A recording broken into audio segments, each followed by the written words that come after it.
दोस्तों आज की वीडियो में हम सॉल्व करने वाले हैं एसएससी जीडी का मॉक टेस्ट जिसमें हम मैथ के क्वेश्चनों को सॉल्व करेंगे। तो हमारा पहला क्वेश्चन है 500 रुपये को दो भागों में इस प्रकार विभाजित किया जाता है कि एक भाग का एक तिहाई दूसरे से 72 कम हो तो दोनों संख्याओं को ज्ञात करें।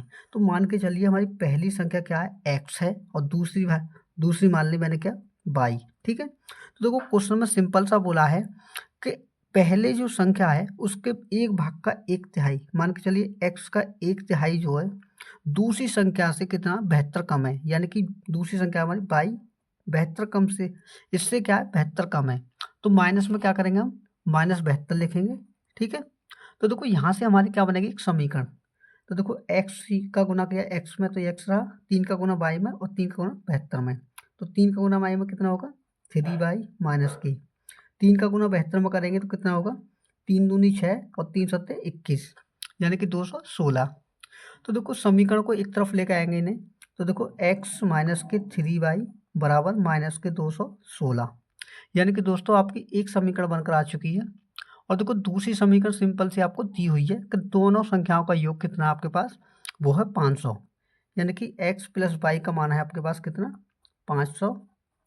ठीक है, तो ये समीकरण आपकी दूसरी है। तो देखो समीकरण सॉल्व करने के बाद क्या निकलेगा हमारे एक्स और वाई दोनों संख्या निकल कर आएंगी। कैसे देखो यहाँ से क्या करता हूँ मैं पहली जो समीकरण है उसमें से दूसरी समीकरण को मैं घटाता हूँ। ठीक है, तो ये जो एक्स है ये प्लस का है और ये माइनस का है, ये क्या हो जाएगा आपस में कट जाएंगे। अब माइनस का 3y और माइनस का y कितना हो जाएगा माइनस का 4y बराबर। अब देखो माइनस का 216 और ये भी क्या होगा माइनस का 500। तो 500 में 216 ऐड करेंगे तो क्या होगा माइनस का 716 है। और देखो चिन्हों का क्या होगा ये आपस में कट जाएंगे क्योंकि बराबर के क्या है इनकी तुलना होने पर ये आपस में कट जाते हैं। तो देखो 4 से मैंने इसमें भाग दिया तो ये कटा। देखो 14 पंजे होते कितने 70। ठीक है, देखो 4 एकम 4 बचा कितना 3 यानी कि 31 हो गए। 4 सत्ते 28 बचा 3 4 ने 36, यानी कि दूसरी जो संख्या है दोस्तों वो 179 आ चुकी है। अब आपको निकालनी है पहली संख्या। तो देखो किसी भी समीकरण में आप एक्स का बाई का मान रख दीजिए, आपका एक्स का मान निकल कर आएगा। कैसे देखो एक्स प्लस बाई का मान है 179, तो 179 बराबर 500।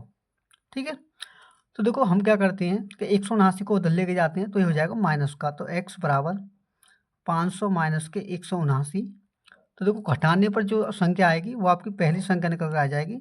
10 में से 9 घटाया 1 और 9 में से 7 घटाए 2। ठीक है, यहाँ का बचा 4, 4 में से घटाया 3, यानी कि पहली संख्या दोस्तों आपकी 321 है और दूसरी संख्या आपके पास कितनी है वो है आपके पास ये है 179। ठीक है, तो मैं उम्मीद करता हूँ दोस्तों ये क्वेश्चन आपको अच्छे से समझ में आया होगा। तो देखो नेक्स्ट अगला क्वेश्चन क्या है आपका। अगला क्वेश्चन है एक भाग के प्रश्न में भाजक भागफल का 6 गुना और शेषफल का 5 गुना है। यदि शेषफल 12 है तो भाज्य ज्ञात कीजिए। तो दोस्तों सिंपली आपको करना क्या है, देखो आपके पास क्या है एक भाजक है। ठीक है, एक है भाजक और एक है आपके पास भागफल। ठीक है, भागफल और तीसरा है आपके पास शेषफल। ठीक है, जिसे आप रिमाइंडर बोलते हो। तो देखो इसमें क्या बोला है कि इसमें बोला है कि जो भागफल है भाजक भागफल का 6 गुना है, जिसमें देखो आपको जो शेषफल है वो है आपके पास 12। तो देखो इसमें बोला है कि जो आपका भाजक है वो कितना है इसका जो है 5 गुना है। ठीक है, शेषफल का क्या है 5 गुना। तो देखो 12 का 5 गुना कितना हो जाएगा 60। ठीक है, 12 कितना हो जाएगा 60 जो कि शेषफल का 5 गुना है। अब देखो इसी में बोला है कि जो भागफल है यानी कि भागफल है इसका क्या गुना है ये है 6 गुना। तो 6 गुने का मतलब है दोस्तों इस संख्या में आप 6 से भाग करेंगे तो ये हो जाएगा 10। तो देखो यहाँ से सीधा निकल के आया कि शेषफल का ये भाजक जो 5 गुना हो गया और भागफल का कितना 6 गुना, यानी कि हमारी जो समीकरण है वो संतुष्ट हो चुकी है। और सिंपली दोस्तों आपको करना क्या है, आपको निकालना है तो भाज्य ज्ञात कीजिए, यानी कि जिसमें भाग दिया है वो कितना है। तो देखो सिंपली आपको करना क्या है कि भाजक का करोगे आप भागफल में गुना। ठीक है, और 60 इंटू 10 और जो रिमाइंडर बचा है उसे करोगे आप ऐड। तो देखो 60 दाम कितने हो गए 600 और 600 में जब 12 को ऐड करेंगे तो कितना हो जाएगा 612। और यही क्या है दोस्तों आपका जो है भाज्य है जो कि क्या है जिसमें हम डिवाइड देते हैं। और यही क्या है दोस्तों इस क्वेश्चन का बिल्कुल करेक्ट आंसर है। तो अगला क्वेश्चन है आपका, अगला क्वेश्चन है यदि किसी गुणोत्तर श्रेणी का पहला पद 12 और सार्व अनुपात 4 है तो इसके 4 पदों का योगफल ज्ञात कीजिए। यानी कि दोस्तों देखो आपको पहला पद दिया है, पहले पद को लिखता हूँ मैं ए से, ठीक है। पहला पद कितना आपके पास 12 और सार्वनुपात, सार्वनुपात का मतलब होता है दोस्तों उनके बीच का अंतर, ठीक है। सार्वनुपात जो उनके जिनसे गुणा होता है, ठीक है। सार्वनुपात कितना आपके पास, वो है आर का मान आपके पास वो है 4, ठीक है। और देखो आपको पदों की संख्या दी है 4 का, 4 पदों का कितना होगा योगफल। तो देखो आपके पास योग वो होता है दोस्तों फॉर्मूला का एस एन बराबर, एस का मतलब होता है सम और एन का होता है नंबर, किस नंबर ऑफ सम। तो वो फॉर्मूला होता है आपका पहला पद इंटू सार्वनुपात की पावर एन माइनस के 1 अपॉन में एन माइनस के 1। तो सिंपल ये क्या करना है दोस्तों, आपको इस फॉर्मूले में वैल्यू को पुट करना है।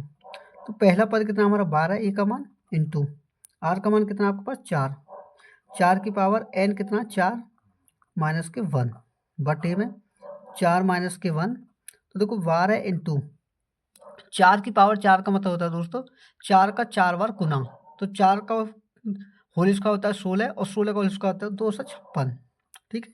तो देखो 256 माइनस के 1 बटे में 3, तो 3 चौक कितने हो गए दोस्तों 12, ठीक है। तो 4 का गुना सिंपली करना क्या आपको कि 256 में से 1 घटाएंगे तो कितना हो जाएगा 255, ठीक है।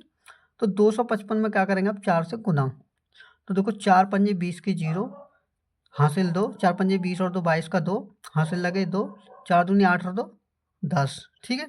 तो 1020 जो होगा दोस्तों इस क्वेश्चन का बिल्कुल करेक्ट आंसर होगा, ठीक है। तो अगला क्वेश्चन है आपका, अगला क्वेश्चन है नीचे दिए गए समीकरण में x का मान क्या है। यानी कि दोस्तों आपको एक समीकरण दिया है, देखो वो क्या है 4/7 इंटू 3/2 इंटू 3/5 इंटू 8/18 इंटू 35, ठीक है। और इसमें ऐड क्या हुआ आपका, देखो क्या 14/18 इंटू 36/7 बराबर x। यानी कि आपको इस x का मान निकालना है कि x का मान क्या होगा। तो देखो सिंपली क्या करना है आपको सॉल्व करना है। तो देखो सॉल्व कैसे करेंगे, देखो 2 से भाग दिया मैंने, इसमें कितनी बार घटा 2 बार, ठीक है। और देखो 2 का भाग दोगे इसमें तो कितनी बार कटेगा 9 बार, ठीक है। 3 3 कितने हो गए 9, और 9 का भाग 9 में देंगे तो कितनी बार कटेगा 1 बार, ठीक है। और देखो आपके पास क्या बचा यहाँ पर क्या 8/7 इंटू 35, ठीक है ये बचा प्लस। देखो इसे सॉल्व करते हैं तो क्या बचता है 7 दूनी होते हैं 14 और 2 से भाग देंगे तो 2 नीम 18 और 9 का भाग इसमें देंगे 36 में तो कितनी बार 4 बार। और 4 का गुना किसी भी संख्या में, यानी कि यहाँ का बचेगा आपका ऊपर 1, तो 4 एकम 4, तो देखो 7 पंजे 35 का 5, ठीक है। और देखो सिंपली आपको करना क्या है, आपको करना ये है कि 5 का गुना 8 में करना है, तो 8 पंजे कितने हो गए 40। और देखो आपका बट्टे में एक 5 5 और है तो बट्टे में 5 को भी लिखना है। तो देखो 5 का भाग इसमें देंगे दोस्तों कितनी बार कटेगा 1 बार। तो यहाँ का बचा आपका 8 प्लस यहाँ से बचा 4, तो 8 में 4 ऐड करेंगे तो कितना हो जाएगा 12, जो कि आपका करेक्ट आंसर है, ठीक है। तो नेक्स्ट अगला क्वेश्चन है आपका, अगला क्वेश्चन है निम्नलिखित प्रश्न में प्रश्नवाचक चिन्ह है उसके स्थान पर क्या मान आना चाहिए, ये आपसे पूछा है। तो देखो सिंपली आपको करना क्या है दोस्तों, क्या आपको देखो ये अंडर रूट में वैल्यू दे रखी है कि 10.89, ठीक है, इंटू वो दे रखा है देखो 21.16 डिवाइड बाई, देखो डिवाइड बाई दे रखा है अंडर रूट में 5.29, ठीक है। और देखो इसके इंटू में यहाँ लिखे देता हूँ मैं, देखो 43.56, ठीक है।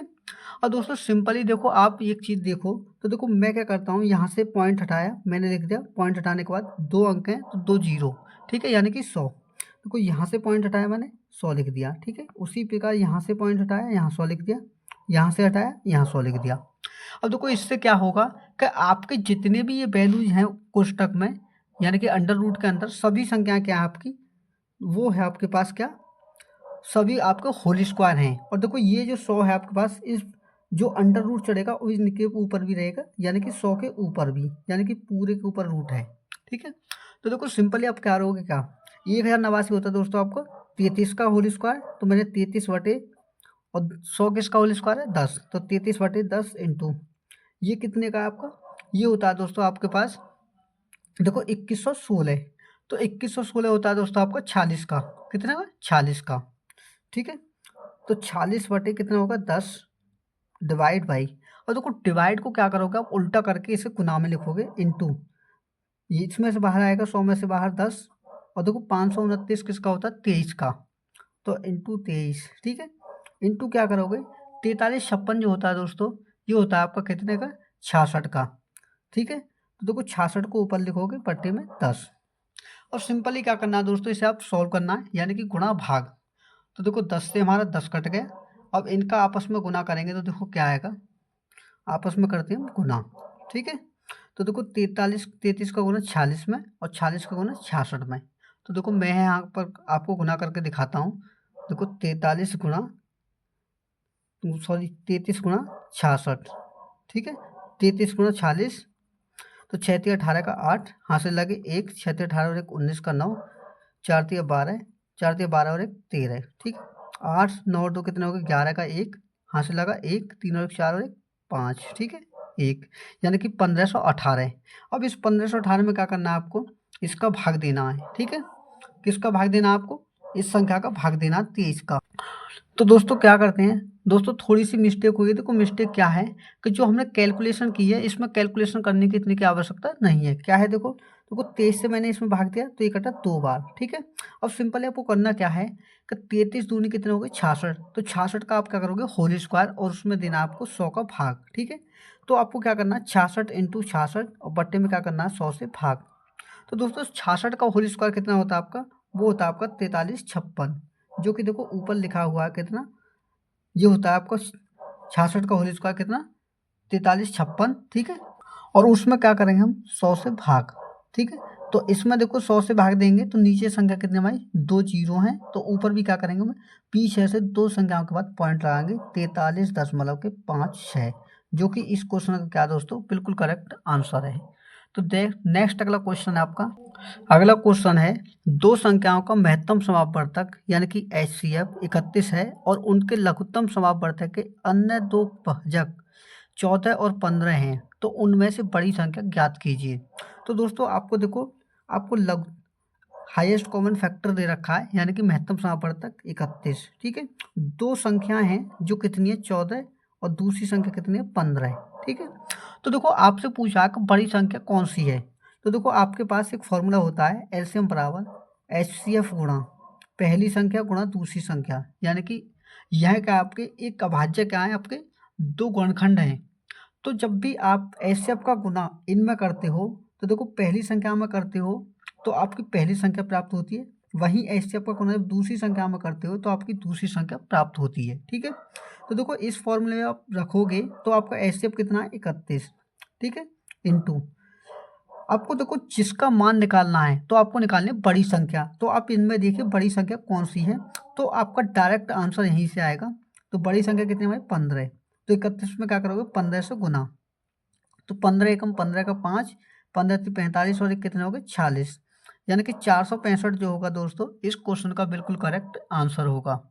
तो नेक्स्ट अगला क्वेश्चन है आपका, नेक्स्ट क्वेश्चन में बोला है ए और बी के पास 3:5 के अनुपात में चॉकलेट हैं, यदि ए को बी से 8 चॉकलेट अधिक मिलते हैं तो अनुपात 4:5 हो जाता है।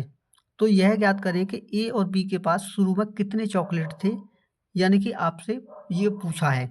तो देखो मान के चलिए ए और बी के पास, तो देखो A/B, ठीक है। चॉकलेट कितने थे पहले 3:5 के अनुपात में, और देखो आगे बोला है कि यदि ए को बी से 8 चॉकलेट अधिक दे दें तो इसको ए को, तो देखो इसमें 8 चॉकलेट हमने ऐड कर दी तो उसके बाद जो अनुपात है आपका 4:5 हो जाता है, ठीक है। अब देखो अनुपात में आपको इस एक बात विशेषकर ध्यान रखनी है कि जब भी हम किसी के अनुपात में चेंज करते हैं तो सिर्फ उसी की संख्या में चेंज होना चाहिए, जो बाकी की संख्या है वो हमारी सेम रहनी चाहिए। तो देखो बी में कोई चेंज नहीं किया तो हमारी बी जो है हमारी सेम है, यहाँ भी 5 है और यहाँ भी 5 है, यानी कि हमारा रेशियो सही है। अब आप ये देखिए कि 3 यूनिट से 4 यूनिट आने में से कितने यूनिट की वृद्धि हुई 1 यूनिट की, तो आपका जो है 1 यूनिट का मान दोस्तों क्या दे रखा है 8, ठीक है। जब आपका 1 यूनिट का मान 8 है, ठीक है, तो आपको क्या करना है 1 यूनिट का मान 8 चॉकलेट, तो आपसे पूछा है कि शुरुआत में जो है कितनी चॉकलेट थी ए और बी के पास, तो देखो सीधी सी बात है 1 यूनिट का मान 8 चॉकलेट, तो 3 यूनिट का मान कितना होगा 8 थी 24 चॉकलेट, ठीक है। उसी प्रकार देखो बी के पास निकालेंगे तो 1 यूनिट का मान 8 चॉकलेट, तो 5 यूनिट का मान कितना, 8 पंजे 40 चॉकलेट।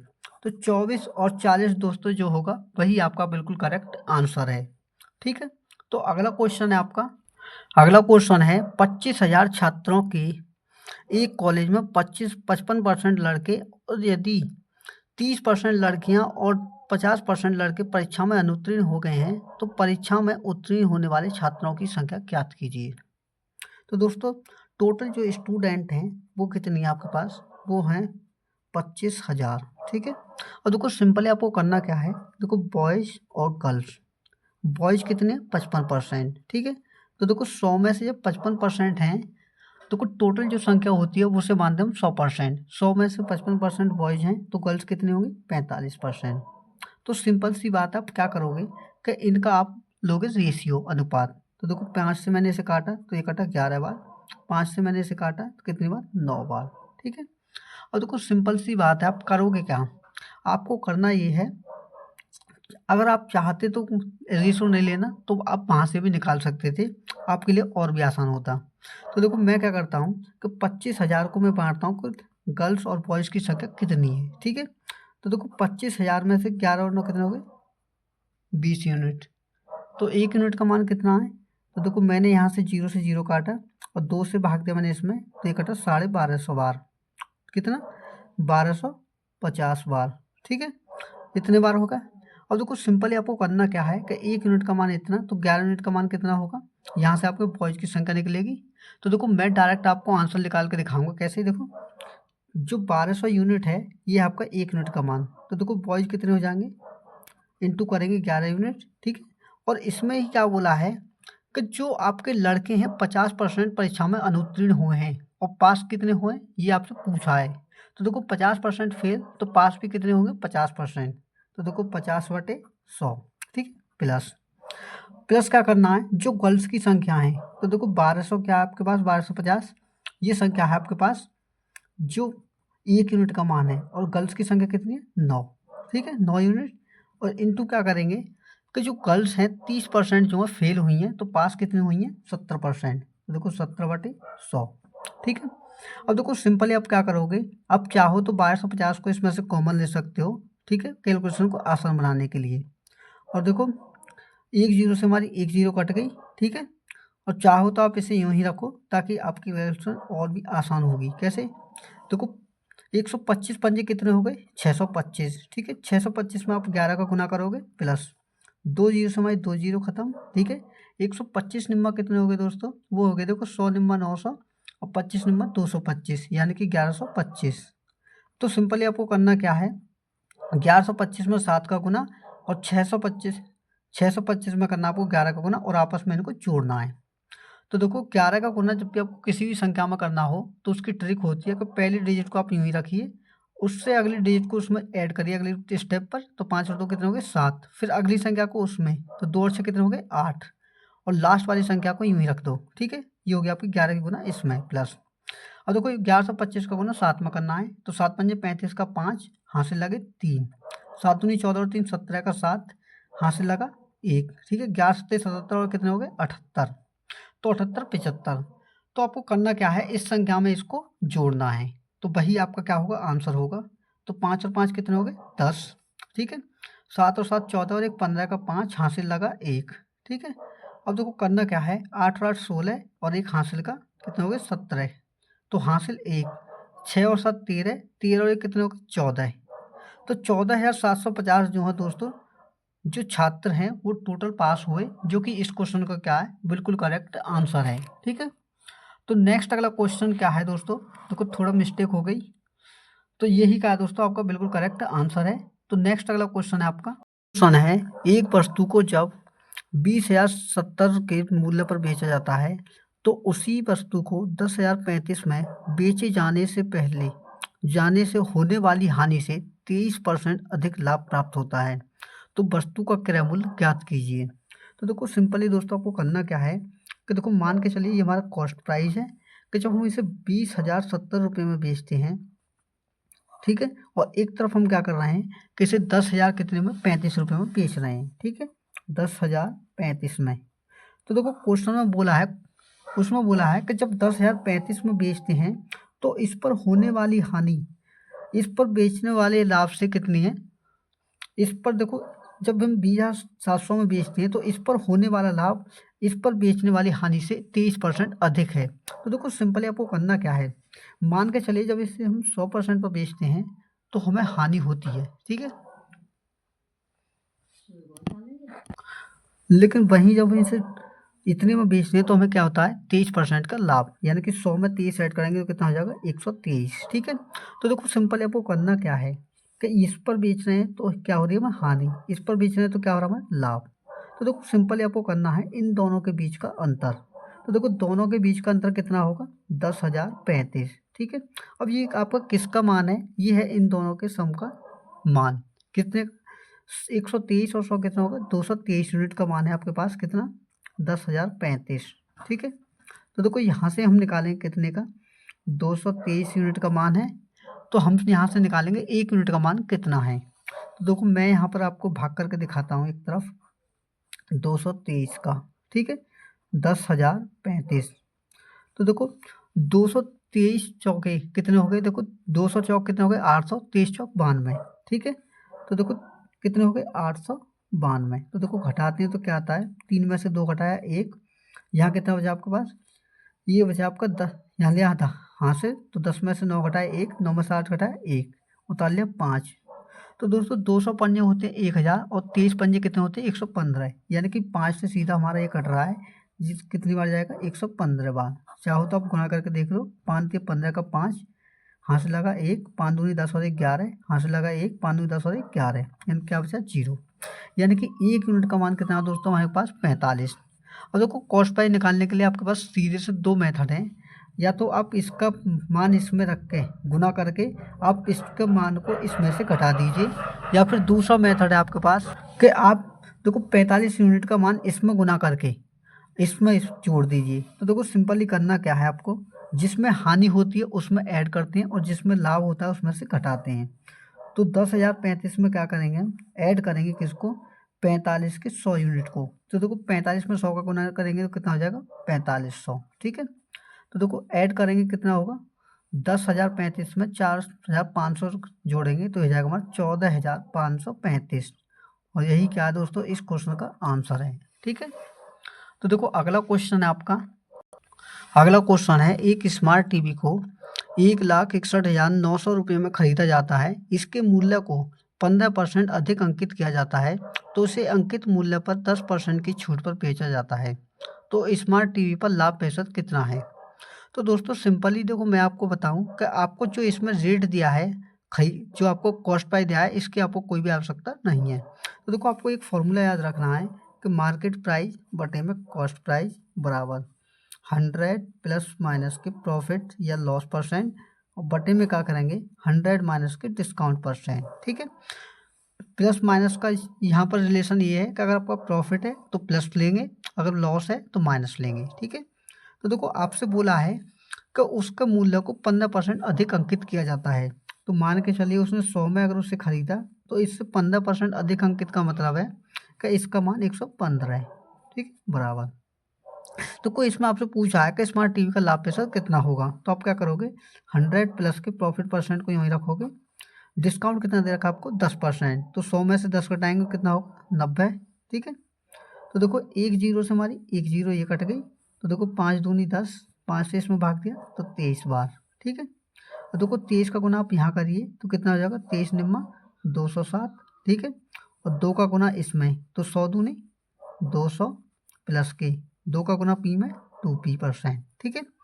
अब देखो सिंपल आपको करना क्या है, इस 200 को आपको इधर ले जाना है और 207 में से आपको 200 को घटाना है। देखो 2p बराबर 207 माइनस के 200, तो कितना बचेगा आपके पास 7, और 7 में आप 2 का भाग दोगे तो कितना आएगा 3.5%, यानी कि उस व्यक्ति को 3.5% का लाभ होगा, जो कि इस क्वेश्चन का आंसर है, ठीक है।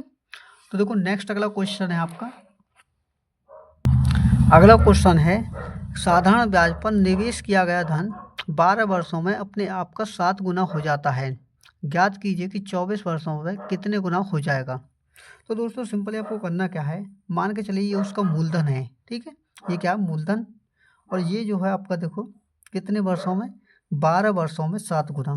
तो देखो 12 साल में 7 गुना हो रहा है, यानी कि पी का 7 गुना 7p। ठीक है, तो देखो इसके बाद में करना क्या है, इसके बाद में पूछा है आपसे कि 24 वर्षों में वह कितना गुना हो जाएगा। तो देखो इसके लिए आप क्या करोगे, 24 वर्षों में, ठीक है। आप ये देखिए कि ये पी से 7p हो रहा है, तो आपको ब्याज कितना मिला होगा। जब मिश्र धन में से मूलधन को घटाते हैं तो हमारा ब्याज निकल के आता है। तो 7p में से p घटाया कितना, 6p। अब देखो आप क्या करोगे, क्या आपको 6p ब्याज प्राप्त हो रहा है 12 वर्षों में, ठीक है। तो आप गुना करोगे किससे, आपको 24 वर्षों में निकालना है, तो 24 से आप गुना करोगे, ठीक है। तो 24 से देखो मैंने गुना किया, तो देखो 12 से भागते 24 में, तो 2 बार कटा, और 2 का गुना 6 में करेंगे तो कितना हो जाएगा, 12p। लेकिन ये जो निकल का है, ये निकल का है आपका साधारण ब्याज। लेकिन आपसे पूछा है कि धनराशि कितना गुना हो जाएगी, तो उसके लिए सिंपली आपको करना क्या है कि इसका अमाउंट निकालना है। तो अमाउंट में क्या करते हैं हम, जो आपका मूलधन होता है उसमें हम ब्याज को ऐड करते हैं। तो मूलधन कितना है, p प्लस, और ब्याज कितना है 12p, तो कितना हो जाएगा 13p। यानी कि 24 वर्षों में वह राशि 13 गुना हो जाएगी, जो कि इस क्वेश्चन का आंसर है। ठीक है, तो देखो नेक्स्ट अगला क्वेश्चन क्या है आपका। अगला क्वेश्चन है, चक्रवृद्धि ब्याज के अंतर्गत प्रति वर्ष 10% की दर पर निवेशित 42,000 के मूलधन पर 3 वर्ष के अंत में प्राप्त मिश्रधन कितना होगा। यानी कि दोस्तों आपसे मिश्रधन पूछा है। तो देखो सिंपली आप क्या करोगे, एक तरफ लिखोगे आप प्रिंसिपल और एक तरफ लिखोगे आप अमाउंट। ठीक है, प्रिंसिपल है आपका मूलधन, अमाउंट है आपका मिश्रधन। और सिंपल आपको करना क्या है, आपको निकालना है कि 10% का बट्टा मान। तो देखो 10% का जो बट्टा मान होता है 1/10। अब जो 10 होता है ये होता है आपका मूलधन, और ऊपर क्या होता है ब्याज की यूनिट। तो देखो मूलधन कितना है आपका 10 यूनिट, तो 10 में जब हम एक को यूनिट ऐड कर देंगे तो क्या हो जाएगा मिश्रधन कितना 11 यूनिट। अब देखो जितनी बार आपसे बोला है उतनी बार या तो आप घात लगा दिए या फिर उतनी बार आपस में उसका गुना। तो देखो 3 बार बोला है तो मैंने क्या किया, इसका क्यूब कर दिया, ठीक है, दोनों पक्षों का। तो देखो 10 का क्यूब होता हमारा 1000, और 11 का क्यूब होता हमारा 1331। देखो अगर ब्याज पूछा होता तो हम इन दोनों का डिफरेंस का मान निकालते, लेकिन हमसे पूछा मिश्रधन, तो हम क्या निकालेंगे 1331 का मान। और देखो 42,000 जो दे रखा है दोस्तों, वो दे रखा है आपके पास कितने का यूनिट का मान, 1000 यूनिट का मान, क्योंकि आपको दे रखा मूलधन। आपसे पूछा है कि मिश्रधन कितना होगा, यानी कि अमाउंट कितना हमारा 1331 यूनिट। तो गुना कर दिया, तो देखो 3 जीरो से हमारे 3 जीरो कट गई।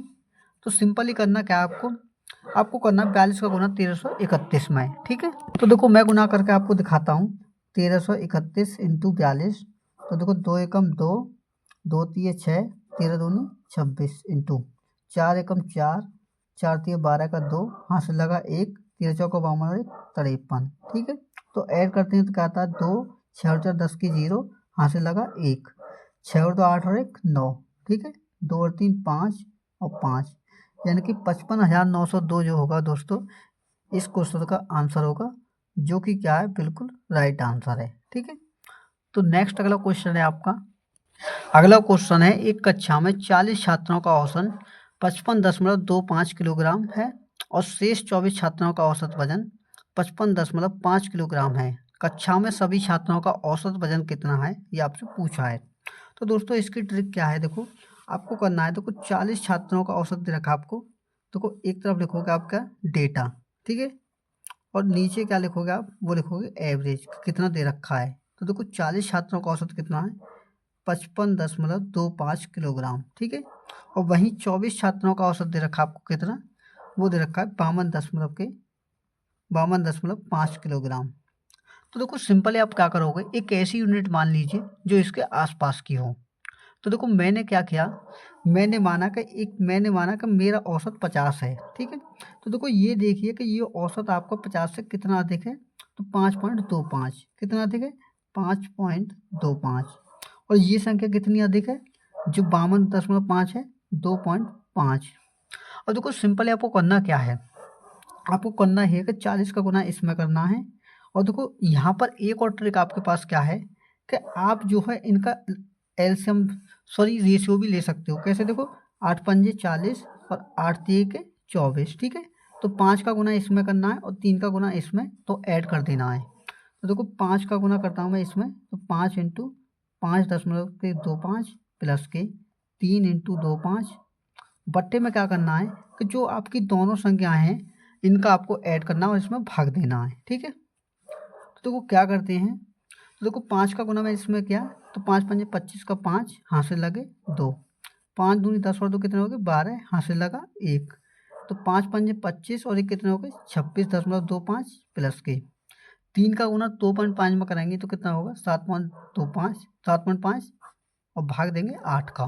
ठीक है, तो देखो ऐड करते हैं तो क्या आता है, देखो 5 इसे 0 लगा लीजिए, तो 5 में 0 ऐड किया तो 5, 2 और 5 कितने हो गए 7। ठीक है, तो देखो 26 और 7 कितने हो गए 33, तो 33.75 में दोस्तों 8 का भाग करेंगे तो क्या आएगा, देखो 8 चौके 32। ठीक है, 8 चौक 32 बचा कितना 1, तो ये हो गया आपका 17, तो 8 दूनी 16, कितना बचा आपके पास 1 बचा, तो 8 एकम 8।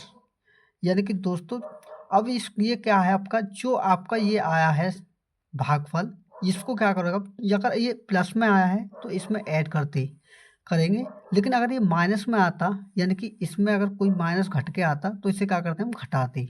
तो आपका प्लस में आया तो हम सीधा क्या करेंगे 50 में इसे ऐड करेंगे 4.21 को, तो देखो ऐड करते हैं तो क्या है 54.21, जो कि दोस्तों इस क्वेश्चन का क्या है करेक्ट आंसर है। ठीक है, तो नेक्स्ट अगला क्वेश्चन है आपका, अगला क्वेश्चन है ए एक कार्य को 110 दिनों में कर सकता है और बी उसी कार्य को 165 दिनों में कर सकता है, तो साथ में कार्य करते हुए वे उसी कार्य को कितने दिनों में पूरा करेंगे।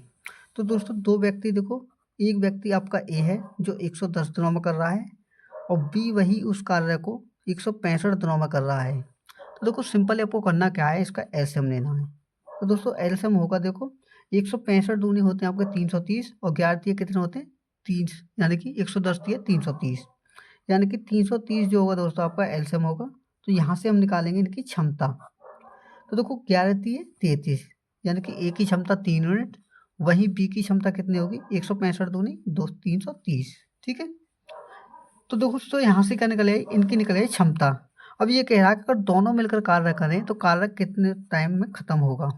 देखो टोटल कार्य आपका 330 यूनिट, इसमें भाग देना दोनों की क्षमता से, 3 और 2 5 से, तो देखो 5 से भाग देंगे दोस्तों कितनी बार कटेगा 5 छक्के के 30 बचा 3 यानी कि 30, 5 छक्के 30, तो 66 दिन में दोस्तों मिलकर वो कार्य को पूरा कर लेंगे, जो कि इस क्वेश्चन का क्या है राइट आंसर है। ठीक है, तो देखो नेक्स्ट अगला क्वेश्चन है आपका, अगला क्वेश्चन है दो पाइप ए तथा बी किसी टंकी को क्रमशः 20 मिनट तथा 30 मिनट में भरते हैं तथा तीसरा पाइप सी भरी हुई टंकी को 1 घंटे में खाली कर सकता है।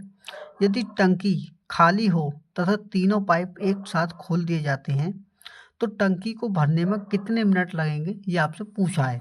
तो दोस्तों 3 नल हैं आपके पास में, दो देखो एक पाइप ए, एक बी और एक सी, ये दो बी और ए और बी क्या भरने वाले हैं और सी क्या आपका खाली करने वाला। तो देखो ए जो है 20 मिनट में भरता है और वहीं बी जो है आपका 30 मिनट में, लेकिन सी क्या करता है 1 घंटे में खाली करता है। तो 1 घंटे में कितने मिनट होते हैं 60 मिनट। तो देखो सिंपल आपको करना क्या है, इनका एलसीएम लेना है। तो देखो तीनों का एलसीएम होगा आपका 60, ये है इन तीनों की क्षमता, ये है टोटल दोस्तों इसका कार्य है। ठीक है, तो हमें निकालने इनकी क्षमता, तो देखो 20 का भाग 60 में देते हैं कितने बार करता है 3 बार। तो देखो ये भरने का है तो इसे प्लस में लिखेंगे, 30 का भाग 60 में 2 में, तो ये भरने का है तो प्लस में लिया। वहीं देखो 60 का भाग 60 में देते हैं कितनी बार 1 बार, लेकिन ये खाली करने वाला है तो इसकी यूनिट को क्या लिखेंगे माइनस में।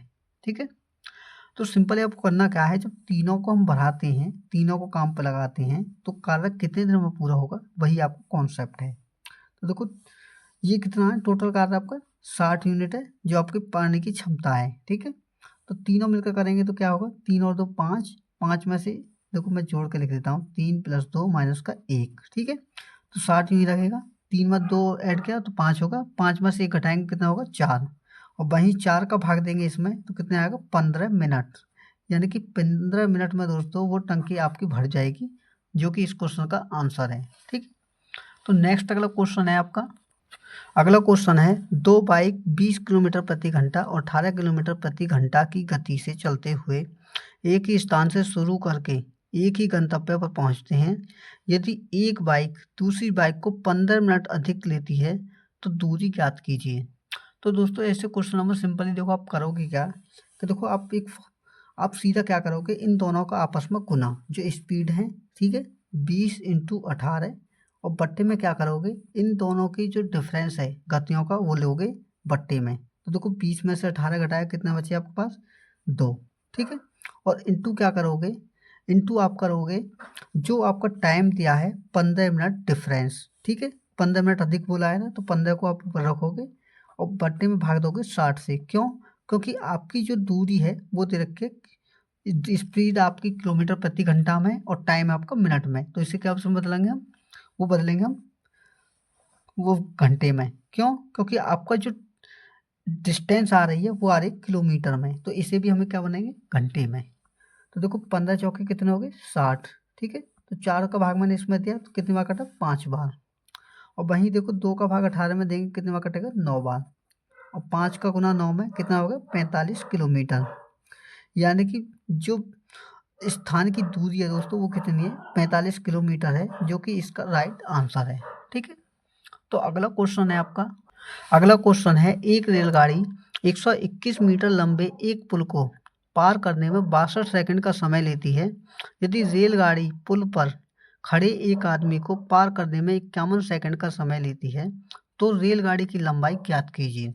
तो दोस्तों यहाँ पर ध्यान देने योग्य बात यह है कि दोनों ही जो आपकी गति है इनमें स्पीड क्या है उनकी सेम है, और जो उसकी लंबाई जो होगी वो तो सेम होनी है। तो देखो सिंपली आप क्या करोगे कि हमारा फॉर्मूला है एस स्पीड बराबर डिस्टेंस अपॉन टाइम, ठीक है। तो देखो 121 मीटर लंबे पुल को क्या कर रहा है, वो ट्रेन जो है पार कर रही है 62 सेकंड में। तो देखो 121 को मैंने ऊपर रखा, मान के चलिए ट्रेन की लंबाई एक्स है, ठीक है। तो वो पुल को भी पार करेगी और खुद की लंबाई को भी, तो दोनों को ऐड किया, वो कितने समय में पार करेगी 62 सेकंड में। तो देखो डिस्टेंस अपॉन टाइम, तो स्पीड आपकी सेम है तो स्पीड के बराबर क्या रखेंगे हम, उसे भी रखेंगे जो आपकी स्पीड आपके दे रखी है आगे। कि एक आदमी को क्या कर रहा है, खड़े हुए को 51 सेकंड में पार कर रहा है। तो दोस्तों एक व्यक्ति या पोल को पार करने का मतलब है खुद की लंबाई को पार करना। तो देखो खुद की लंबाई क्या मानी मैंने एक्स, तो देखो एक्स बटे में क्या है आपका 51 सेकंड जो आपका समय दे रखा है। तो देखो सॉल्व करते हैं तो क्या आता है हमारा, आपको क्या करना है, आपको करना ये है कि इसका गुना इसमें करना है और इसका गुना इसमें, ठीक है, कैंची की गुना। तो देखो 51 गुणा 121, 51 गुणा 121, और देखो 51 का गुना प्लस एक्स में, तो 51 एक्स बराबर 62 का गुना एक्स में कितना होगा 62 एक्स। तो देखो कैलकुलेशन करने के लिए सिंपली करना क्या है, आप इसे यूं ही रहने दीजिए अभी। तो देखो 51 इंटू 121 बराबर, इस 51 को आप इधर लेके जाएंगे तो ये हो जाएगा माइनस का, किसका हो जाएगा माइनस का।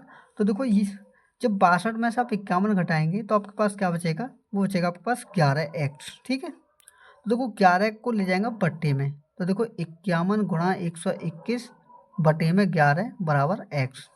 तो 11 का भाग मैंने इसमें दिया तो कितनी बार कटा 11 बार। अब सिंपल आपको करो क्या, 11 का गुणा 51 में, तो देखो आपकी डिस्टेंस निकल के आएगी किसकी, जो आपकी ट्रेन है। तो देखो 11 कम 11 का एक हाथ से लगा एक, 11 पंजे 55 और कितने हो गए 56, यानी कि ट्रेन की जो लंबाई है वो 561 मीटर है, जो कि इसके राइट आंसर है, ठीक है। यही आपका आंसर है। तो अगला क्वेश्चन है आपका, अगला क्वेश्चन है 100 मीटर लंबे और 80 मीटर चौड़े फर्श को इस प्रकार ढकने के लिए समान लंबाई की कम से कम कितने वर्गाकार टाइल्स की आवश्यकता होगी कि टाइल का कोई भाग बर्बाद न हो। तो सिंपली दोस्तों आपको करना क्या है कि आपको एक वर्गाकार फर्श दे रखा है, तो आप क्या निकालोगे, इनका जो एचसीएफ है वो निकालोगे, क्योंकि एचसीएफ की जो एक ऐसी भुजा निकल कर आएगी जो आपकी टाइल की एक मिनिमम आपकी क्या होगी, अधिकतम उसकी लंबाई की माप होगी, ठीक है। जैसे कि देखो 100,80, तो अगर हम इनका एचसीएफ लें तो एचसीएफ का मतलब होता है कि जो दोनों संख्याओं में मौजूद हो वह संख्या। तो सीधी सी बात है कि 20 एक ऐसी संख्या है जो इन दोनों में क्या है मौजूद है। तो देखो 20 पंजे 100, 20 चौके 80, ठीक है।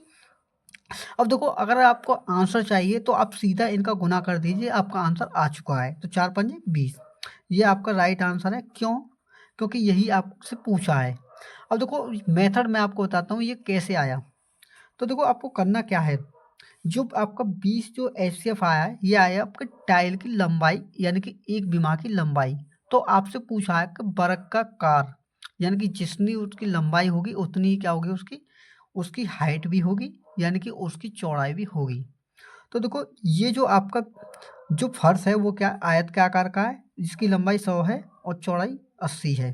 ठीक है, तो इनका क्षेत्रफल निकालेंगे तो 100 इंटू 80, क्योंकि लंबाई इंटू चौड़ाई क्या होता है आयत का क्षेत्रफल। और बट्टे में क्या करेंगे उस वर्गाकार टाइल का क्षेत्रफल यानी कि भुजा का स्क्वायर। तो देखो 20 इंटू 20, तो देखो 20 पंजे 20 चौके 80 और 20 पंजे 100, तो 5 चौके 20 यानी कि 20 टाइलों की हमें आवश्यकता होगी, जो कि इस क्वेश्चन का आंसर है। ठीक है, तो नेक्स्ट अगला क्वेश्चन है आपका। अगला क्वेश्चन है उस अर्धगोले का कुल पृष्ठीय क्षेत्रफल ज्ञात कीजिए जिसकी त्रिज्या 51 सेंटीमीटर है और पाई का मान आपको दे रखा है 3.14 है। तो आपको क्षेत्रफल निकालना है। तो दोस्तों अर्धगोले का जो क्षेत्र संपूर्ण पृष्ठ क्षेत्रफल होता है वो होता है आपका 3 पाई स्क्वायर। तो देखो अर्धगोले का कुल पृष्ठ कुल पृष्ठ कुल पृष्ठीय क्षेत्रफल, ठीक है, कितना होता है 3 पाई r स्क्वायर। तो देखो पाई का मान आपको दे रखा है 3 इंटू 3.14 इंटू कितना दे रखा है 51 इसका होल स्क्वायर। ठीक है, तो दोस्तों 51 का होल स्क्वायर देखो कैसे निकालेंगे। देखो 3 का गुना पहले मैंने इसमें किया तो 3 चौक कितने हो गए 12, 3 एकम 3 और 1 4, ठीक है 3 3 9, 9.42 इसका इसमें गुना किया। तो देखो 51 का होल स्क्वायर कैसे करोगे आप, ये 50 से कितना अधिक है 1, तो इसका 2 यूनिट में क्या करोगे आप होल स्क्वायर कैसे। देखो 1 का होल स्क्वायर होगा 1, लेकिन इसे 2 यूनिट पर कैसे लिखेंगे 0 1 करके। ठीक है, अब ये 50 से 1 अधिक है तो 25 में आप 1 को ऐड करिए तो 2601। अब सिंपली आपको करना क्या है कि 9.42 का 2601 में गुना करना है और आपका आंसर रेडी। ठीक है, तो देखो 2601 में मैं आपको गुना करके दिखाता हूँ।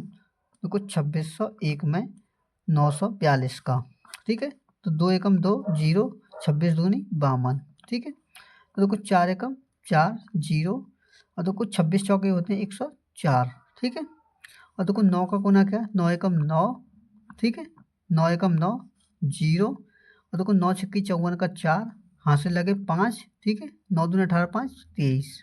तो देखो ऐड करते हैं तो क्या आता है 2, ठीक है, 4 में 0 ऐड का 4, 9 और 2 कितने हो गए 11 का 1, हाथ से लगा 1, 5 और 4 9 और 1 10 की 0, हाथ से लगा कितना 1, तो 4 में 1 ऐड किया हाथ से लगा तो 5 हो गया, 3 और 1 4, 2 का 2, तो 24,501 और यहाँ का आपका पॉइंट। ठीक है, तो देखो 24,501.42 जो होगा दोस्तों इस क्वेश्चन का आंसर होगा, जो कि राइट है। ठीक है, तो मैं उम्मीद करता हूँ ये क्वेश्चन भी आपको अच्छे से क्लियर हुआ होगा। तो नेक्स्ट अगला क्वेश्चन है आपका। अगला क्वेश्चन है ए ने एक रेडियो बी को 20% लाभ पर, बी ने इसे सी को 10% हानि पर बेच दिया तथा सी ने इसे डी को 5% लाभ पर बेच दिया। यदि डी ने इसका मूल्य 1814.4 दिया हो तो ए ने रेडियो कितने रुपए में खरीदा था। तो मान के चलिए ए ने जो है x रुपये में खरीदा था, जिसने उसे क्या कहा 20% पर बेच दिया, यानी कि 20% के लाभ का मतलब 120/100 इंटू, और बी ने इसे सी को कितने पर बेच दिया 10% की हानि, यानी कि 100 से 10% कम 90% पर। ठीक है, और सी ने डी को किस में बेच दिया 5% के लाभ पर, यानी कि 105/100 में, और जिसने में डी ने खरीदा था उसका मूल्य कितना था 1814.40। ठीक है, तो देखो सिंपली आपको क्या करना है दोस्तों, इसे सॉल्व करना है। तो देखो 20 छिक्के 120, 20 पंजे 100। ठीक है, तो देखो 1 0 से हमारी 1 0 ये कट गई। ठीक है, और देखो 5 से मैंने इसमें भाग दिया तो कितनी बार कटा 21 बार। ठीक है, अब देखो सिंपली आप करोगे क्या, इन संख्याओं का इसमें गुना, यानी कि कैंची का गुना कैसे करेंगे x बराबर। ठीक है, तो देखो 1814.40 इंटू 10 का गुना 100 में करेंगे तो कितना हो जाएगा 1000। ठीक है, और देखो यहाँ का बचा आपका 6 इंटू 9 इंटू 21। ठीक है, अब देखो यहाँ से अगर आप पॉइंट हटाओगे तो यहाँ की 2 जीरो क्या जाएगी खत्म। तो देखो सॉल्व करते हैं तो क्या होता है, देखो 9 से मैं इसमें भाग करता हूँ तो 9 दूनी कितने हो गए 18, ठीक है। यहाँ का है आपका 1, तो ना जाने की 0, 9 एकम 9, कितना बचा आपके पास 5, यानी कि 54 हो गया, 9 छिक्की 54 और एक 0, ठीक है। तो फिर देखो और सॉल्व करते हैं तो क्या आता है, देखो भाग करता हूँ मैं इसमें 6 का, ठीक है। तो देखो 6 तिये 18 का 8, ठीक है, बचे कितने 2, तो ये होगा 21, 6 तिये 18, फिर कितना होगा 3 यानी कि 36, 6 छिंग 36। अब देखो सिंपली आपको करना क्या है दोस्तों, 3360 में आपको 3360 इंटू 10, इसमें करना आपको 21 का भाग। तो देखो 21 कितने हो गए, देखो 21 एकम 21, बचे कितने 12, यानी कि 126 होगा। 21 छिक्के होते हैं आपके पास 126, ठीक है, और एक 0। तो देखो 160 का गुना जब 10 में करोगे दोस्तों कितना हो जाएगा 1600, और यही इस क्वेश्चन का क्या है आंसर है। तो मैं उम्मीद करता हूँ दोस्तों आज का जो मॉक टेस्ट था आपका थोड़ा कैलकुलेटिव था, मैं उम्मीद करता हूँ कि आपको अच्छे से समझ में आया होगा। दोस्तों अगर वीडियो अच्छी लगी हो तो वीडियो को लाइक जरूर करें, और चैनल पर नए हैं तो बेल आइकन को प्रेस करके चैनल को सब्सक्राइब भी कर लें। तो मिलते हैं अगले मॉक टेस्ट के साथ में, तब तक के लिए धन्यवाद।